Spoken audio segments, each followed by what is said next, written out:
Welcome to Everything's Not Black and White with your hosts, Lala and Brian. Hello, everybody, and welcome to today's episode.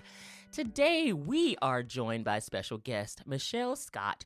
Michelle is an intuitive leadership coach who helps high-impact leaders move beyond pressure, overthinking, and outdated patterns so they can lead with greater clarity, presence, and alignment. And I know that world very well, so I know you all will get a kick out of that. Michelle brings more than 15 years of experience working with executives, founders, and rising leaders, blending executive coaching, somatic wisdom, intuitive intelligence, and deep personal transformation. Her work asks a very powerful question. What if your presence is not just a part of your leadership strategy? What if it's the actual strategy? Michelle, welcome to the Everything's Not Black and White podcast. Hey, Michelle. Hi. So nice to be here with you too. Yeah, we're so glad you're here, and your work is so interesting, and it really kind of sits at this intersection between executive leadership, intuition, somatic awareness, and personal transformation, which are all things that I'm very, very down with, and I've done a lot in my own life. But before we start getting really into the definitions of what all that means, who is Michelle Scott beyond her title? Who is everybody beyond their titles, right? Yes. That's I would say, well, say some of my other titles I've had, like because I feel like what I've done is reinvented my life a bunch of times, it seems like. But so I started out as in my professional life as a CPA, so very left-brained. And then I went to stay-at-home mom, raising two daughters. And then I went to executive coach and entrepreneur, and now helping leaders reconnect to themselves. And so those are the roles. But who I am beyond that is actually what I love to talk about. And that's where presence comes in and intuition comes in and all of these other topics that we'll be probably talking about today. But who I am beyond the title is something that is, it's beyond the title. It's literally who I'm being. And so I look forward to just sharing more about that as we kind of journey through this conversation. Yeah, I love that, and I love that you saying like who I am. I've had many titles, but who I am in my whole spirit, because a lot of times I'll go and I'll meet people and I'll say, "Oh, tell me about yourself," and the first thing they want to tell me is the job, right? They want to tell me their professional role and their title. I said, "No, not what you do, who you are." And I think there's so many Yep. people that's just honestly a little bit afraid to say who they are for maybe even more fear of rejection or not being seen or feeling like they are inadequate in some way. Has that been your experience as well when you talk to folks? Gosh, completely.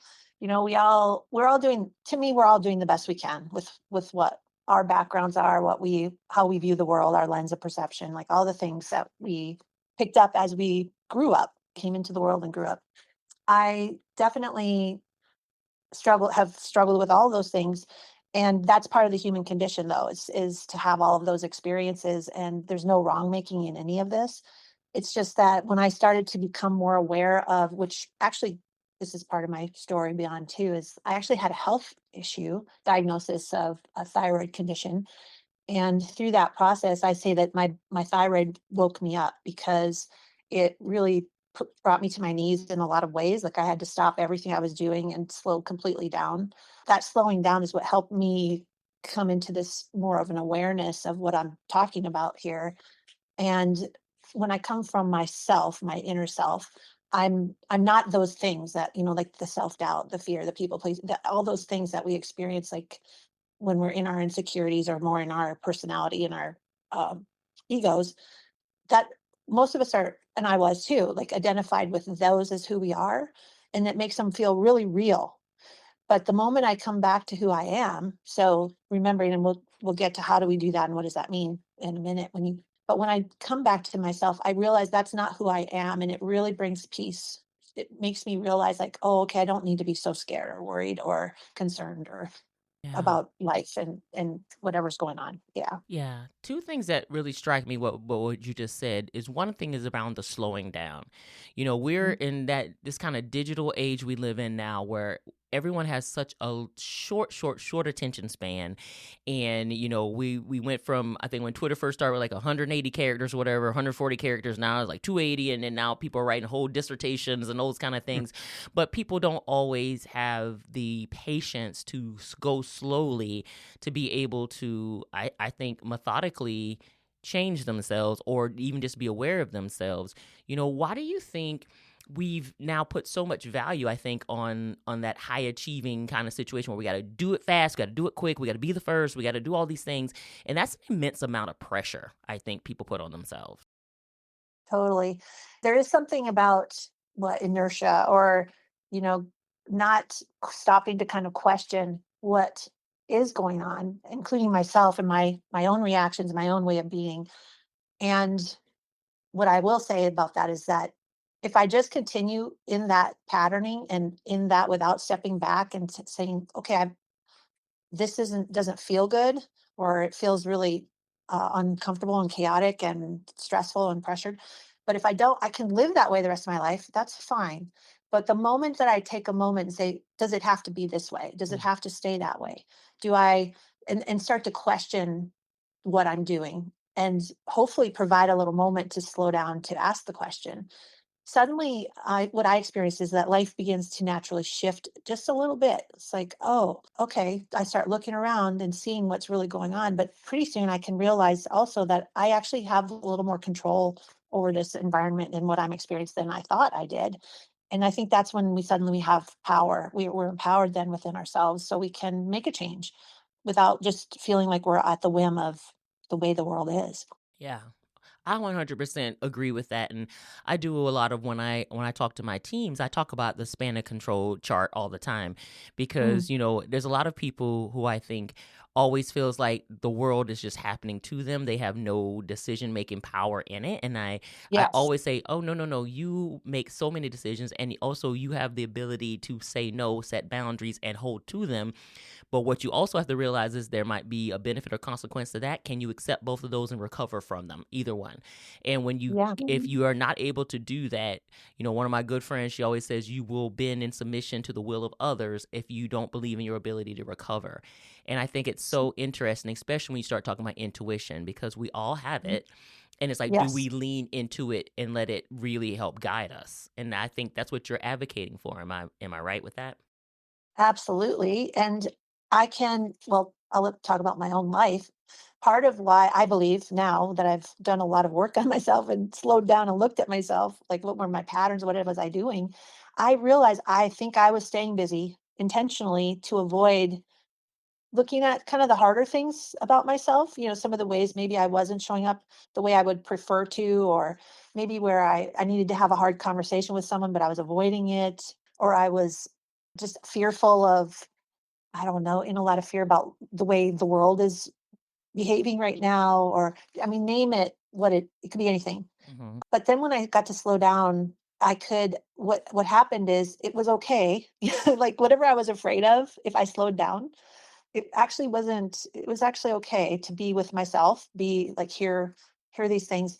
But a key was to not judge any of it. And I think sometimes we're like I'd already been hard on myself, inner critic, very judgmental of how I do things. And that was another part of my journey, is to learn not to do that to myself.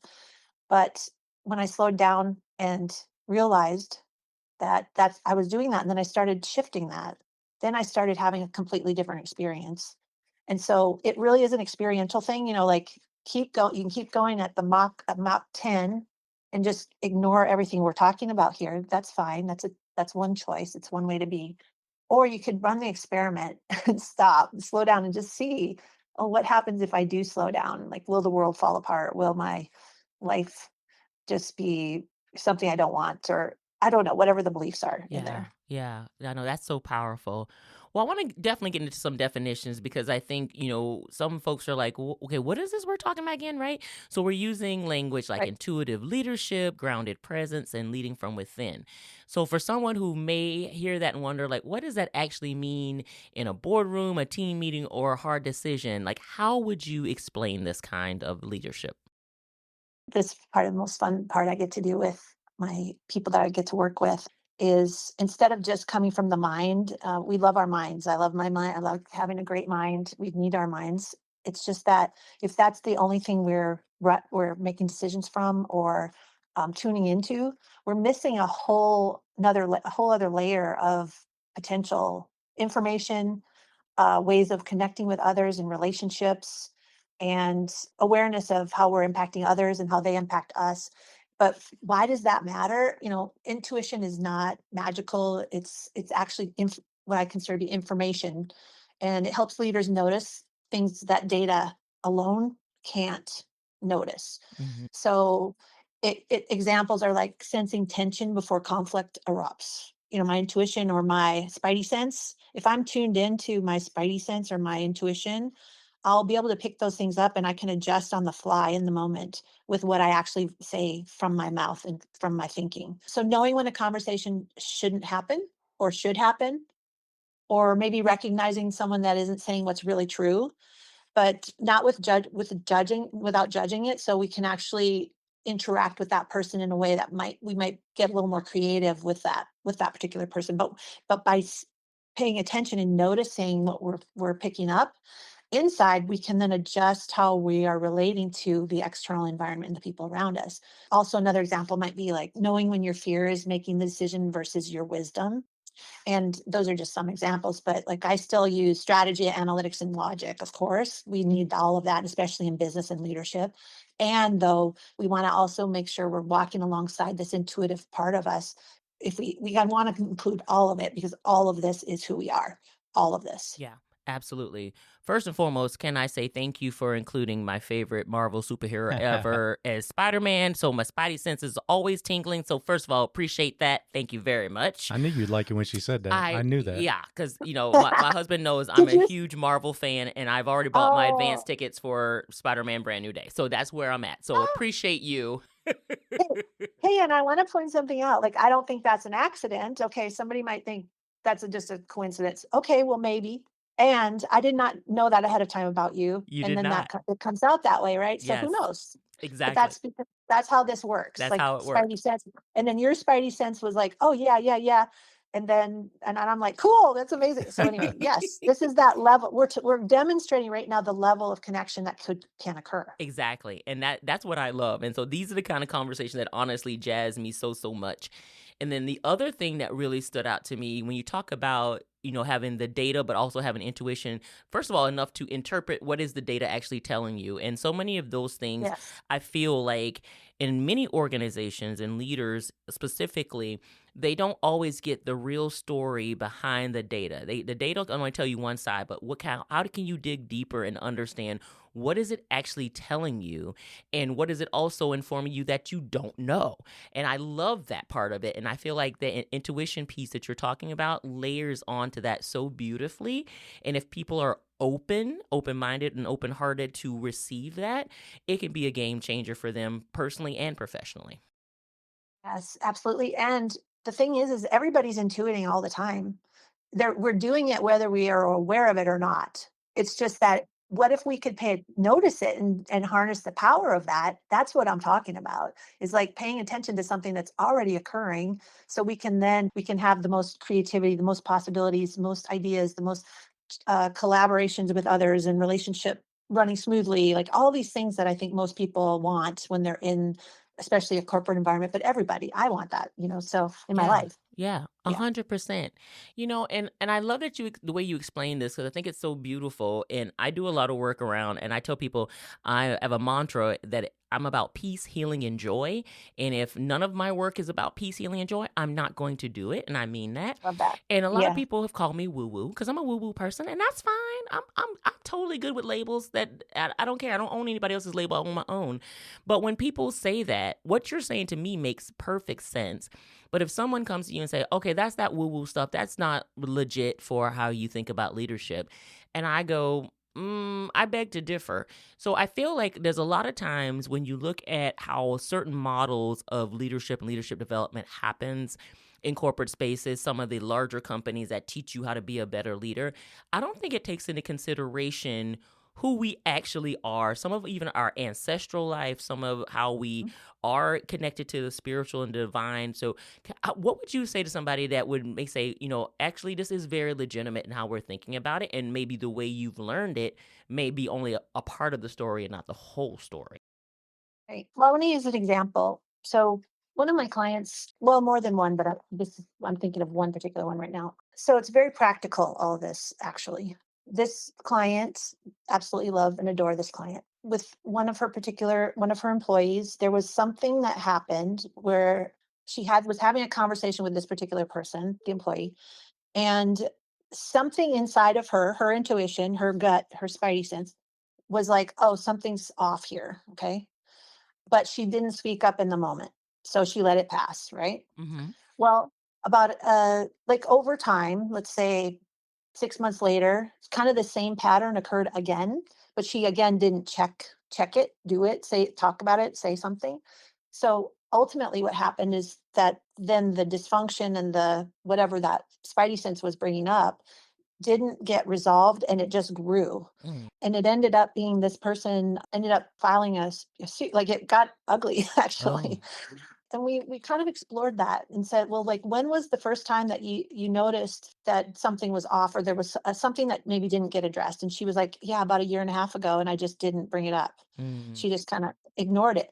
But this is the practicality of what I'm talking about.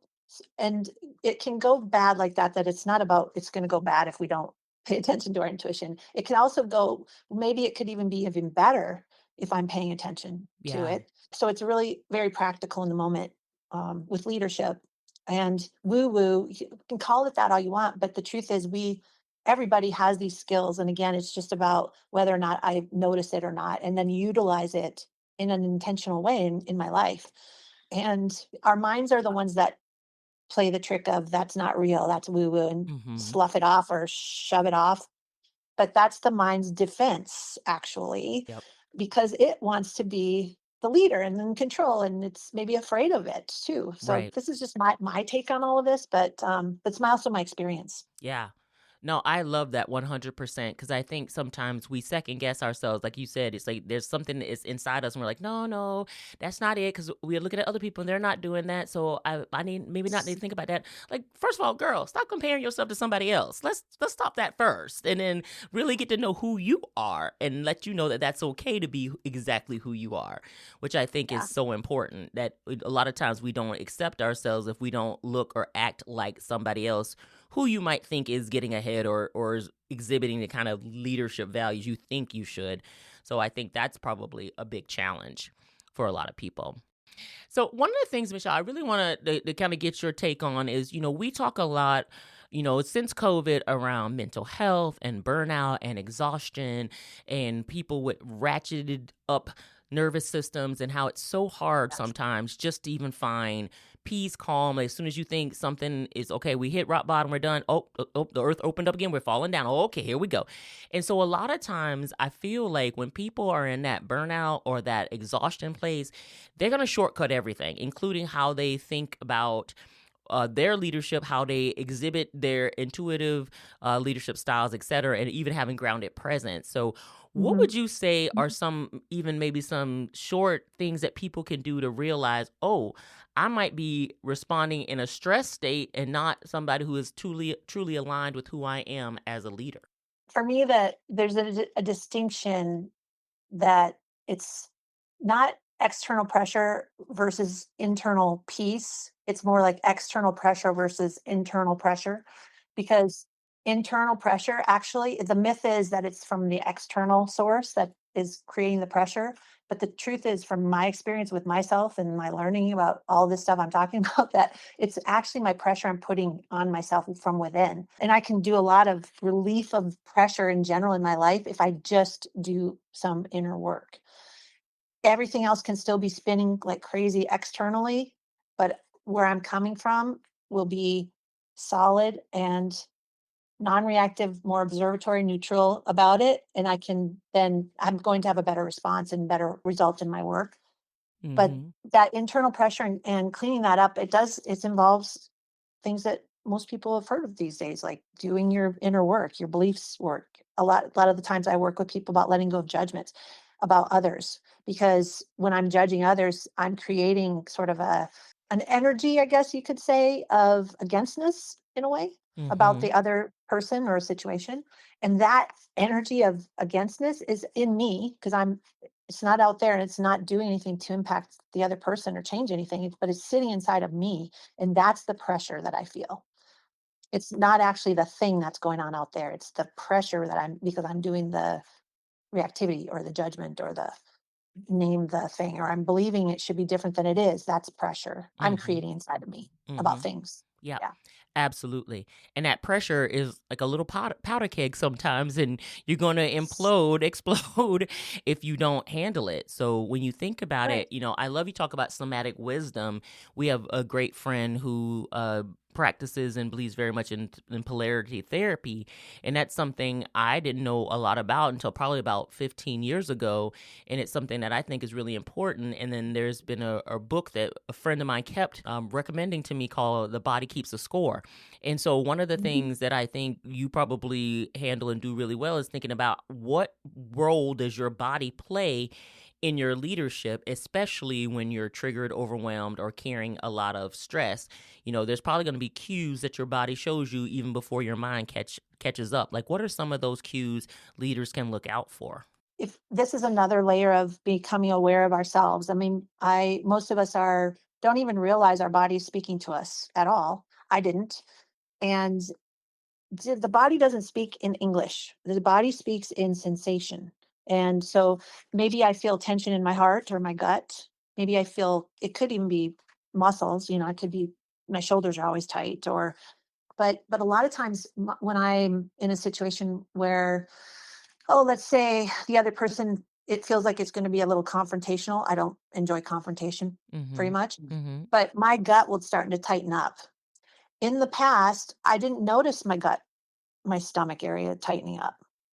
And so my body was speaking to me and telling me something, but I didn't notice it. So step one is kind of becoming aware of what's going on in my bodies, like taking a part of me, I'm watching and interacting in the outer world, but I'm also kind of have this other look and paying attention to what's happening in my body or what's happening in my mind or my emotions at the same time as I'm interacting in the world. So I'm doing all these things. Might sound complicated. It's not, but it's more just developing that awareness. So once I'm aware that my body, first of all, my body actually, that tension in my gut is telling me something. Okay, now what can I do with that? Because the body does speak first, actually. Mm-hmm. And our nervous system will only let us rise to, like, if there's a fear or something that is triggers fear in us, then we're naturally going to want to shy away from that, or we're going to somehow divert around it. So if we can go in ahead of time or notice in the moment, hopefully notice in the moment, oh, I'm noticing that, and then have some tools to kind of help with it. There's so many different things people can do. There's a lot of information about somatic work now out there. One tool is, and hopefully I can describe it, but it's kind of like putting lotion on your hands. Mm-hmm. And so it's like you might think of it as wringing your hands, but like I might rub my right hand on top of my left hand actually on, and just kind of like I'm putting lotion on it. That's one tool. And then you can do the other hand and you just do it for a little while. So like if I notice on my gut something's triggering my body, I'm noticing something in my body sensation wise that's like, oh, that feels uncomfortable.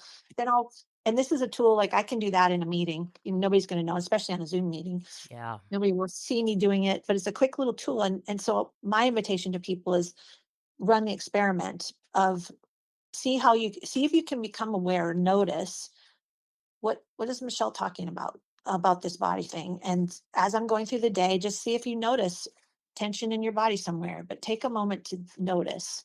And if you Yeah. do, then you could try this tool, or maybe there you could do some research and come up with other tools as well. But you need to become aware and then you can apply a tool, but you want to run the experiment in your life and see if that how that impacts. What I can tell you is that since I've been doing this more intentional and more aware of my body, I have been able to do things like, I swear, my financial world has changed, my relationships have changed, like everything has changed because my body feels more relaxed because Mm-hmm. I'm taking care of myself and Yeah. noticing. I love that. I love that so much, and I've, tried to do that my best myself. It just I can feel myself feeling tense or even like some sense of dread, and I'm like, okay, what is happening here? What is the trigger? What is making me feel this way? What just happened, Yeah. and why am I processing it this way?